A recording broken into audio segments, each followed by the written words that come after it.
Hello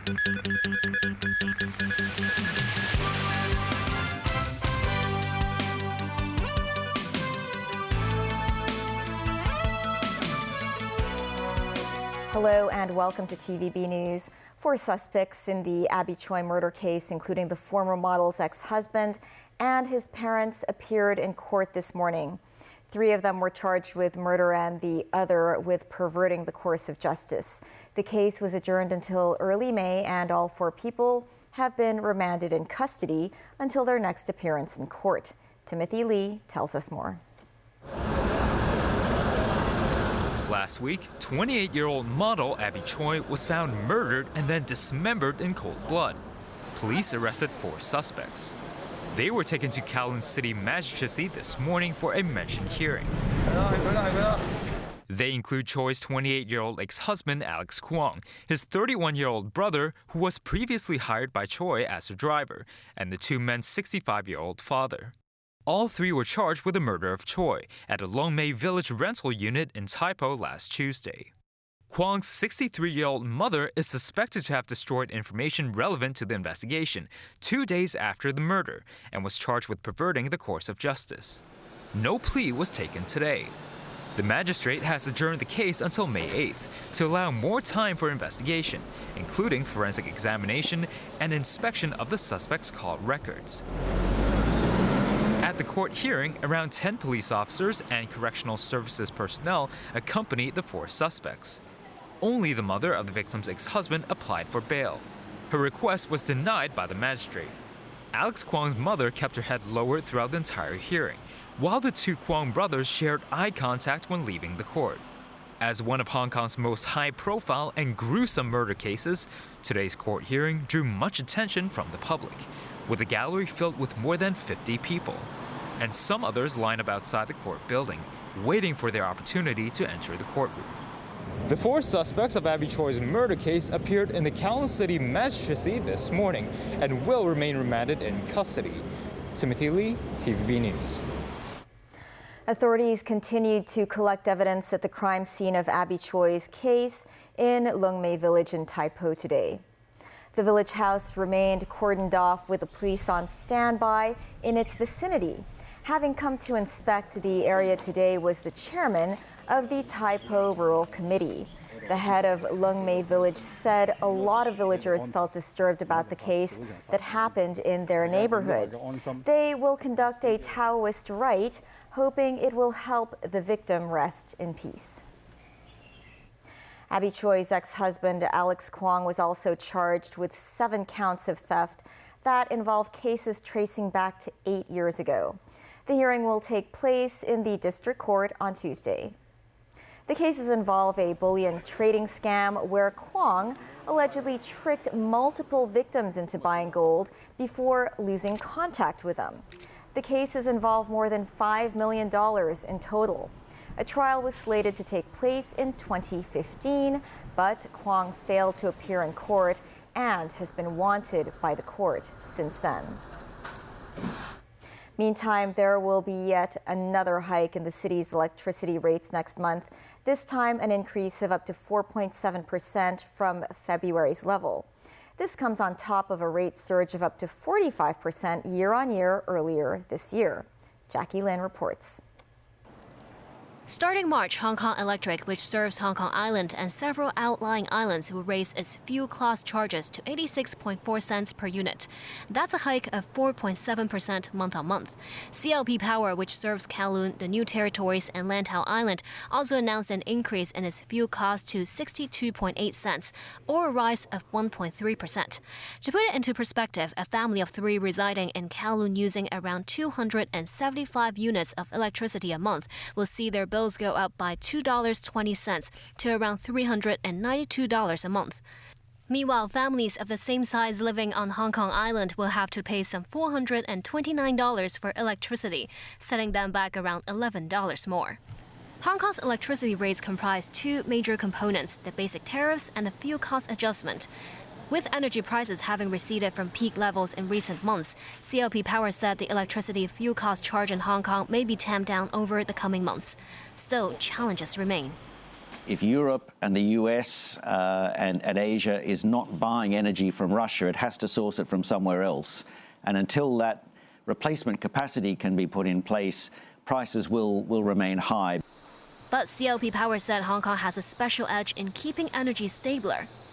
One of the benefits that we have enjoyed in Hong Kong is having a significant portion of our energy mix coming from nuclear energy, which does provide stability in prices. It's also a carbon-free form of energy. Hydrogen as well should be in our thinking as we look for new forms of decarbonised energy for Hong Kong.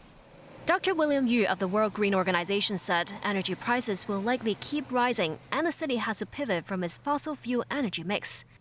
The downtrend in both coal price and natural gas bring a little bit relief to our electricity tariff. But in the coming few years, it's hard to say. Over 20% of coal will disappear. Our electricity price will still on an upward trend in the midterm. Dr. Yu added Hong Kong has committed to cutting carbon emissions in half by 2035, and that could put further pressures on the city's energy prices. So the government needs to actively look for alternative energy sources with reasonable costs. Jackie Lin, TVB News. A bombing at a crowded bazaar in southwestern Pakistan on Sunday killed at least 5 people and wounded 16. No one immediately claimed responsibility for the attack in Barkhan in Baluchistan province. Police say the bomb appeared to be rigged to a motorcycle and was detonated by remote control. Apart from inflicting casualties, the bombing also left several shops at the market badly damaged. Rescuers took the wounded to hospital. The province has a history of separatist violence, as well as attacks by the Pakistan Taliban and Islamic State. In parts of the central U.S., severe storms have prompted tornado reports. This as a barrage of snow, rain, and harsh winds are forecast across large swathes of the country. This report from NBC News. Tonight, the remnants of a massive storm that battered the region with heavy rain and historic snow. Oh my! It's compact.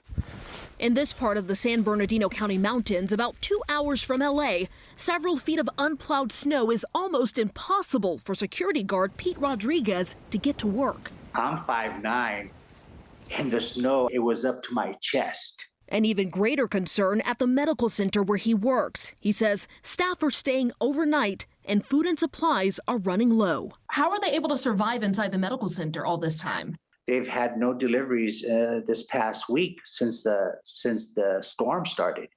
So they've been relying on what they have had in. They're even saying that they're starting to run out of supplies now. Big Bear Lake saw the snowiest 3-day stretch on record with 57 inches. Even Jackie the Eagle was hunkered down. Here she emerges from her snow-covered nest, protecting her precious egg. A little eerie being out here and not seeing any vehicles, but that just kind of shows you the severity of the situation that we have going on right now. So we appreciate everyone's patience. Plow crews are working 12 to 14-hour shifts to get roads back open. A new storm has since moved into the northwest, bringing blizzard conditions to the Sierra Nevada, with an additional 2 to 6 feet of snow by Tuesday. In Reno, officials issued a new blizzard warning they say could be life-threatening. Although the worst of the storm in Southern California is over, these are the lingering impacts. Rocks giving way along the Central California Highway. In Los Angeles County, erosion from heavy rains ate away at the shoreline next to this RV park. Take a look. This RV plunges into a river. Nearby residents grateful no one was hurt. It could have even been worse last night with the amount of rain we had, so I'm just glad we're safe. Dana Griffin, NBC News, Los Angeles.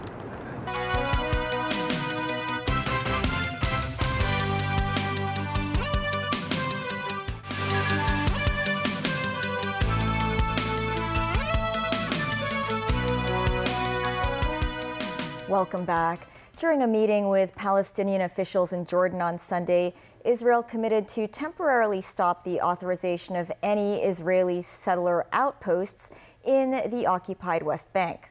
However, just 2 hours later, violence broke out in the West Bank once again, denting hopes of peace. Scores of Israeli settlers went on a violent rampage after 2 settlers were killed by a Palestinian gunman. Daniel Rao tells us more. In a joint statement at the end of the talks in the Jordanian port city of Aqaba, Israeli and Palestinian officials said they would work closely to prevent further violence and reaffirmed the necessity of committing to de-escalation on the ground. The statement said the measures include an Israeli commitment to stop discussion of any new settlement units for 4 months and to stop authorization of any outposts for 6 months. The 2 sides agreed to meet again next month ahead of the Muslim holy month of Ramadan. After nearly a year of fighting that has killed over 200 Palestinians and more than 40 Israelis in the West Bank and East Jerusalem, the Jordanian announcement appeared to mark a small sign of progress towards peace. But the situation on the ground immediately cast those commitments into doubt. A Palestinian gunman killed 2 Israeli brothers from the settlement of Har Bracha as they were driving in the occupied West Bank late on Sunday. Israel's military said the gunman came to a junction near Hawara, an area that sees regular friction between Palestinians and settlers, and opened fire towards an Israeli vehicle. There was no immediate claim of responsibility for the Palestinian attack. Scores of Israeli settlers then went on a violent rampage, setting dozens of homes and cars belonging to Palestinians on fire. Palestinian medics said 1 man was killed and 4 others were badly wounded. Palestinian President Mahmoud Abbas condemned what he called the terrorist acts carried out by settlers under the protection of the occupation forces. As videos of the violence appeared on evening news shows, Israeli Prime Minister Benjamin Netanyahu appealed for calm and urged against vigilante violence. Dan Rell, TVB News. Macau has scrapped its outdoor mask mandate today, but many residents decided to keep their face coverings on out of health concerns. On the first day of the lifting of the mask mandate in outdoor areas, many people in Macau decided not to show their faces just yet. Some explained they prefer to wear masks because of their health and working environment. This man, however, said he had been waiting for this day to come. Members of the public are still required to wear masks in certain indoor places, including medical institutions, care homes, and when taking public transport. With the government having extended the mask mandate until March 8th, health experts say early March would be a suitable time to scrap the rule. For mask manufacturers, however, the looming change means the end of their business. Some have already planned for the inevitable. Mimo Singhai reports. With almost all COVID restrictions now abolished, Hong Kong residents still have one burning question: when can we take off our masks? Mask-free days cannot come soon enough for local people, and there are many reasons. For instance, this woman said she has a selection of lipsticks she wants to put on before their expiry date. This man, however, said he used to wearing masks, adding they provide him with a sense of security. Like the public, the city's health experts and academics are also looking forward to the day they can discard masks, saying early March would be a suitable time to drop at least the first phase of the mandate, no more mask wearing in outdoor places. But they suggest maintaining the mask requirements indoors, including hospitals and care homes, until late March or early April. With authorities calling for an end to the mask mandate, mask manufacturers must soon decide whether or not to maintain their production lines.